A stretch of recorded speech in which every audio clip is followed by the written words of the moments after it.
পাঁচ দফা দাবি নিয়ে জামাত ইসলাম সহ ৮টি রাজনৈতিক দল পল্টন মোড় থেকে তারা শাপলা চত্বর পর্যন্ত জড়ো হচ্ছেন। এখান থেকে তারা প্রধান উপদেষ্টা বরাবর স্মারকলিপি দেওয়ার জন্য তারা একটি বিক্ষোভ মিছিল নিয়ে যাবেন এবং সেখানে তাদের প্রতিনিধি যারা আছেন তারা প্রধান উপদেষ্টা বরাবর স্মারকলিপি দেবেন। সেটির জন্য তারা পল্টন মোড় জড়ো হয়েছেন। তারা 5টি দফা দাবি নিয়ে আজকের এই সমাবেশ করছেন। এখানে পল্টনে সমাবেশে তাদের যে কেন্দ্রীয় নেতৃবৃন্দ আছে তারা কথা বলবেন।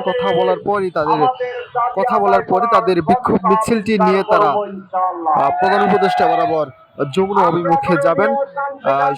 তার আগ মুহূর্তে তারা এখানে একটি সমাবেশ করবেন।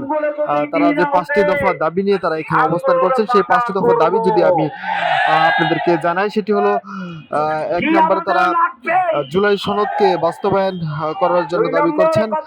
2 নম্বর নভেম্বরের মধ্যেই গণভোট আয়োজন করতে হবে এবং প্রধান উপদেষ্টার সময়ে যে অরাজনৈতিক বিশৃঙ্খলা সেটি ঠেকাতে হবে। 4 নম্বরে লেভেল প্লেইং সিস্টেম। 5 নম্বর দাবিটি তাদের হলো যে ইসলামিক রাজনৈতিক দলগুলো তারা স্বাধীনভাবে যাতে তাদের কার্যক্রম করতে পারে। এই 5টি দফা দাবি নিয়ে জামাত ইসলাম সহ 8টি রাজনৈতিক দল আজকে প্রধান উপদেষ্টা বরাবর স্মারকলিপি দিতে যাবেন। তার আগ মুহূর্তে তারা পল্টন মোড়ে অবস্থান করছেন এবং পল্টন মোড়ে অবস্থান করে তারা এখানে গণভোট স্লোগান দিচ্ছেন এবং তাদের নেতাকর্মীরা আমরা দেখেছি যে সকাল 9টার পর থেকে এখানে জড়ো হয়েছেন এবং এখনো তারা জড়ো হচ্ছেন। কিছুক্ষণ পরই তারা যমুনা অভিমুখে যাত্রা করবেন।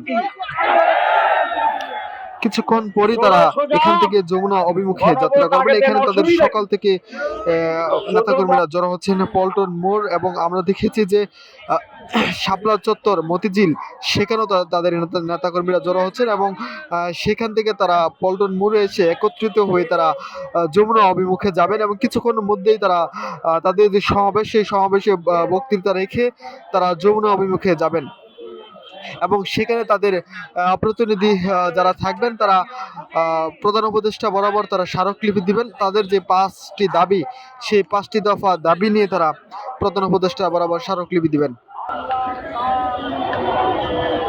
আমাদের দাবি আদায় করার পন্থা আবিষ্কার করব ইনশাআল্লাহ।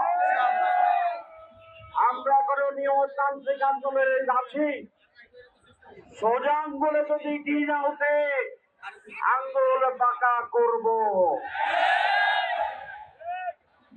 কি আমাদের লাগবে? 2 নম্বর কথা, সময় ক্ষেপণ। এই চালাকি আপনাদেরকে বিপদে ফেলাবে ইনশাআল্লাহ। গণভোট, জাতীয় নির্বাচন।